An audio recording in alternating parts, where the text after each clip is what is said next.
Oui, bien bonjour. Alors aujourd'hui, c'est la journée internationale des mangroves. Alors nous avons voulu aujourd'hui marquer le coup sur le site Taonaba. Nous avons invité tous les acteurs de la protection de la mangrove en Guadeloupe. Vous avez le Parc national, vous avez l'ONF, vous avez le Conservatoire du littoral. Et nous faisons la découverte de ce si beau site Taonaba avec des gardes du littoral des abîmes qui vous proposent des visites guidées.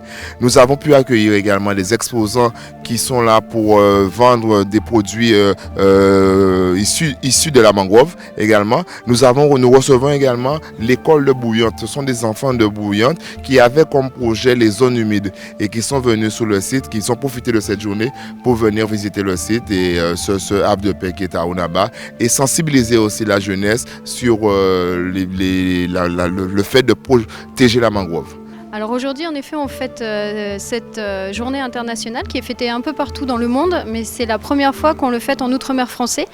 Et on a décidé de le faire ici, en Guadeloupe, à Taonaba, la maison de la mangrove. Et c'est particulièrement important, à mon avis, de faire connaître au public la mangrove parce que c'est un écosystème encore trop peu connu et qui a encore mauvaise réputation de temps en temps. Donc on essaye vraiment de sensibiliser les gens à ce que leur regard change sur cet écosystème et qu'ils prennent vraiment conscience que c'est un écosystème très important. Je pense que le message a été transmis. J'ai pu discuter avec justement tout type de personnes qui connaissaient ou qui ne connaissaient pas la mangrove. Et on a notamment tous nos partenaires, Parc national, ONF, École de la mer, qui sont là justement pour sensibiliser les gens au travers d'animations et d'ateliers. Donc les gens ont vraiment adhéré à ces animations.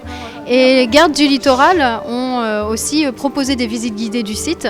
Et les gens ont vraiment apprécié de découvrir ce site qui est vraiment très bien entretenu, qui représente bien la mangrove et ils ont pu comme ça avoir de petites anecdotes sur la faune, la flore et la mangrove en général. Donc je pense que les gens, en tout cas de ce que j'ai pu voir, ont apprécié le concept. Voilà, c'était la première, donc on s'est lancé un petit peu comme ça dans le flou au hasard, mais je pense qu'on va réitérer, j'en suis même sûre. On va réessayer les autres années, on va faire encore plus de communication, on va s'y prendre encore plus à l'avance et on va sensibiliser surtout les scolaires. Je tiens d'ailleurs à la remercier, la ville des Abîmes, parce qu'elle nous met à disposition ce site qui est vraiment magnifique, donc j'invite les gens à venir le découvrir pendant cette journée ou en dehors de cette journée d'ailleurs. J'ai surtout conforté ce que je connaissais plus ou moins et je me rends compte que la mangrove elle est vraiment belle avec pas mal de choses intéressantes. Ça donne l'occasion aux plus petits comme aux plus grands de découvrir ce que notre Guadeloupe a. Et c'est vrai qu'on regarde, des fois on détruit sans savoir et c'est un peu dommage. Il y a pas mal de choses, des fois on se dit que c'est de la boue, que c'est de la terre et c'est affreux. Mais non, mine de rien, des trucs vraiment intéressants à découvrir. Les arbres certes, mais avec les noms et tout ce que ça apporte comme bienfait à chacun.